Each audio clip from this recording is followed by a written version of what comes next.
Hey everyone, welcome back to our YouTube channel. Kena Umpile Khwabane.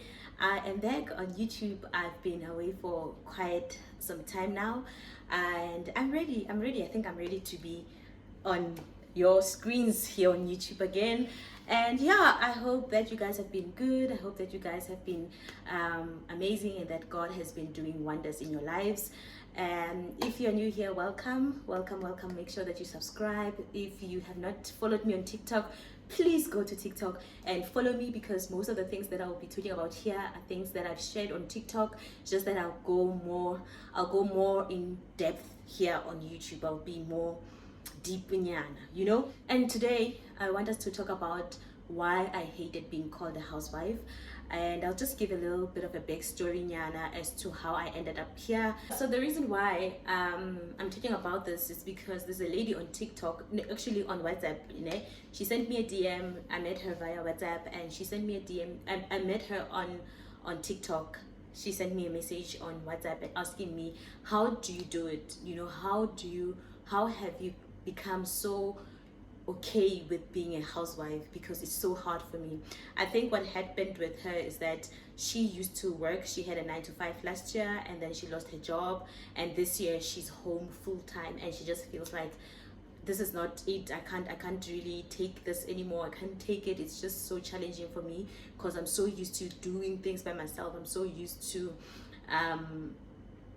waking up every morning and going to work, but now the story has changed. And she was just asking me, how did I do it? One of the reasons why I hated being called a housewife is because of the connotation that comes with it. When you're a housewife, you are deemed as someone who is not ambitious, someone who does not know what they want in life, someone who is not self-sufficient, someone who depends on a man. I think that's one of the reasons why I hated being called a housewife. People will call me a housewife. Oh, she's a housewife, and I will feel like, I'm not a housewife. I'm still a student. I'm studying. Please don't call me a housewife. I literally hated that term so much because of the connotation that comes with it. You are seen as less ambitious. You are seen as someone who does not have any direction when it comes to their own lives. Especially when you are young, it becomes a hoo-ha when a young lady says, I'm a housewife. And it took me a lot to actually come to terms with the fact that this is where I'm at. This is where God wants me, and there's nothing I can do about it. There's literally nothing I can do about it. So just a little bit of a background story. I graduated, and after graduating, I got married the same year as my graduations, right? After completing my studies, I got married, and after that I was applying for employment, applying for a job, looking for a job. The first few months were not really bad, because I'm like, I'm a new graduate, obviously I won't get a job just like that. And I kept applying, and nothing came my way. It came to a point where I would apply for things that I did not go to study for, things that are outside my field. So I studied Bachelor's of Social Sciences in psychology, and I know people will be like, oh, but that stream is that field is very limited.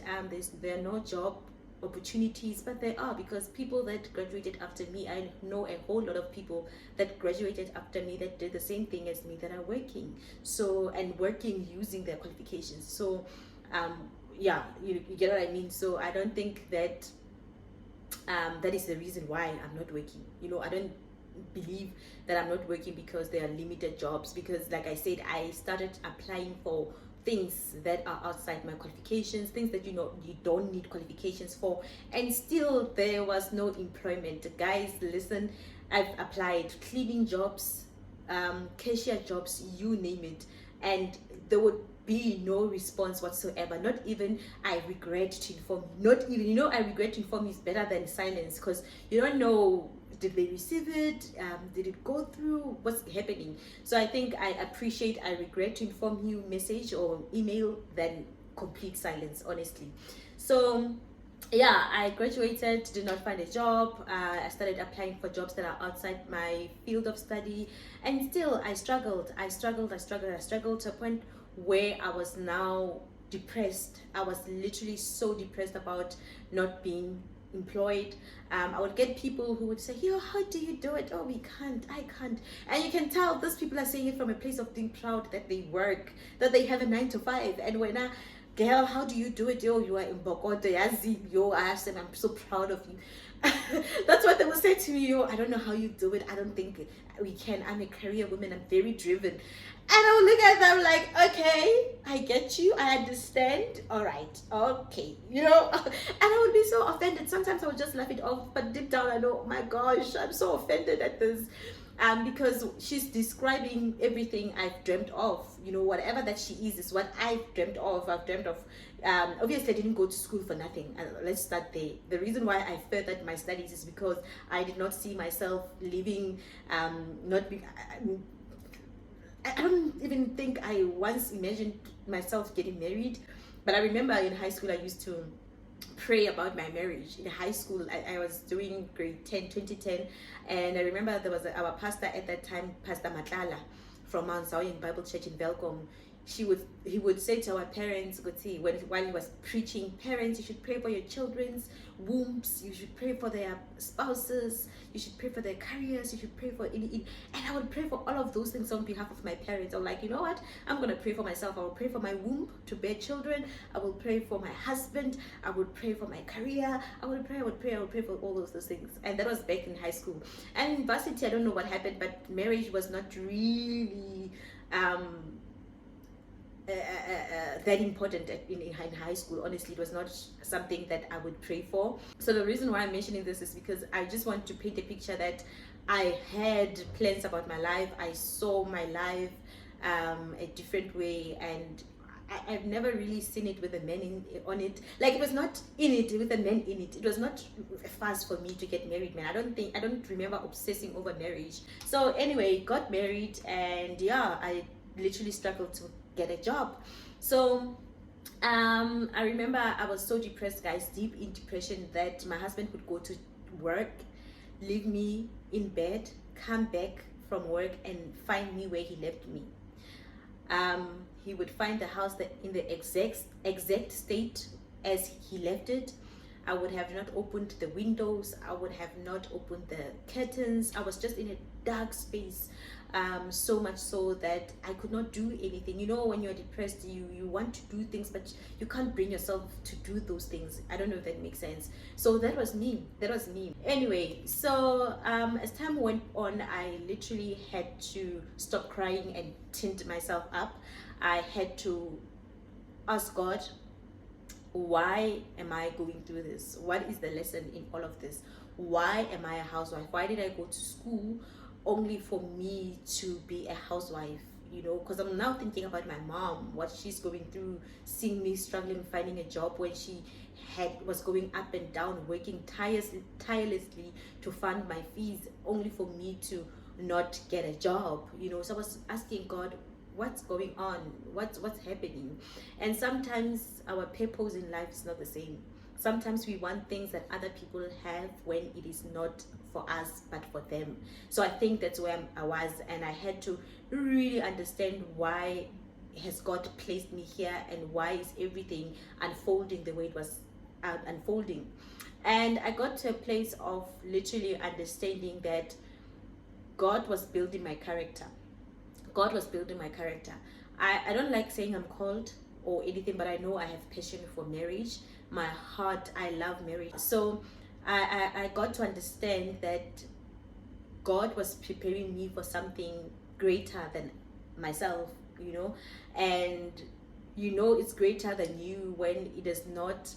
For an example, right now, what I'm doing, like I said, on TikTok, I have TikTok, you can follow me, is Mrs. Kwabani, and I talk about marriage. You know, I talk about marriage. It has a huge following, I like to believe, and people really watch my videos, they engage, you know, and they give me feedback. But at the end of the day, you get and sit down and you realize that this does not pay me in any way. It does not pay back, or does not pay my bills or put bread on the table, for an example. But there's just so much fulfillment that comes with doing it. You are just so fulfilled with being in that space, regardless of whether you gain something from it or not, but you're just so fulfilled, and you feel a sense of purpose, like you're living for something. And that's exactly where I'm at right now in my life. That's exactly where I'm at in my life. Literally, I feel like I'm doing what God has destined me to do. But anyway, I moved forward. Let me go back and backtrack, but I'm about to finish. Just bear with me. Okay, so I literally had to ask God, Lord, what's going on? I've been waiting patiently for you, and now I think this is now the fifth year of my marriage. I was married for 5 years at the time, where I went to him and said, what's going on? Because this is not it, God. This is not it. This is not it. There's nothing that I'm trying that works out. I was opening businesses. Oh my gosh, I've been a makeup artist. I've had a candle business. I've sold bags. I've sold kotas, kotas. I've literally tried most of the things under the sun, and nothing was working out. And I had to ask God, what's going on? And that is the thing. Up until you receive or you accept God's purpose for your life, nothing will ever work out. Up until you go where God wants you to be, nothing will work out. I tried everything and nothing was working out, and I had to ask God. And as I reflected on my journey, I realized how not getting a job at that particular time built my character. Oh guys, my character had a lot of loopholes. A lot needed to be worked on, especially for this journey that God wanted me to be on, which is the journey of marriage and sharing about marriage and doing marriage godly way. He needed to deal with my character. He wanted to use me, but there were things that I had that could not allow him to use me the way he would have loved to use me. So he had to deal with those things. He had to cut things in me that bear no fruit and prune the ones that bear fruits. This is John 15, and he worked on my character. God worked on my character. The whole unemployment thing, listen, that was character building for me. I do share on TikTok a lot of how my character was, especially after I graduated. I was still young, and I think I was 22 to 23. I was still this girl, you can do it. I don't need anybody, the independence kind of girl. And I don't think that attitude is needed in marriage. So I went on to say, should I have found or gotten a job at that particular time when I wanted it, I don't think my marriage would still be here. I don't think that my marriage would still be here. The kind of attitude, the kind of person that I was back then would have not allowed me to stay in my marriage. And that would have meant God not being able to use me the way he's using me right now, because I would have left my marriage. You get what I mean? Because of the attitude. For example, I think I was going to be the girl that just takes her car keys and goes to sleep out because my husband and I had a fallout, and I'm really like, I'm out, I'm gonna sleep at a B&B in, I'm not gonna take this, let's separate. I think I was gonna be that, and God was like, I'm not gonna give you a job, because you are gonna leave your marriage for things that could have been discussed and solved. You are going to leave your marriage because of petty things. So let me withhold this so that you do not have the means to move around and whatever. And I'm very intentional when I say petty things, because I don't want people to watch this video and say, oh, so you stayed because you did not have money. No, I stayed, and I thank God that I did not have money at that particular time, because I would have let go of this beautiful thing that God has blessed me with, which is my husband, my marriage, my beautiful thing, my beautiful kids, over petty things that could have been worked on, right? So I had to reflect and understand why God placed me here. And as I was reflecting, getting answers to the questions that I had, I started embracing where God has placed me. I started being content and being okay with where God has planted me. I started allowing myself to say, God, do what you have to do. let your will be done. Yes, I know, and I think most of the time, um, some of us feel the way I felt because of the pressure from the society, what is being said from the society. But I got to a place where I said, you over what people say, you over what the society or the system says, your will over all of that. And as I, God, let me flourish where you have planted me.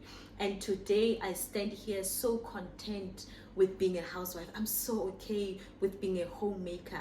And I'm not against 9 to 5s. I'm not against businesses. I'm not against studying. For now, for an example, I'm studying as it is. I'm not against any of those things. But in this whole journey, I've learned that everything comes secondary to my marriage.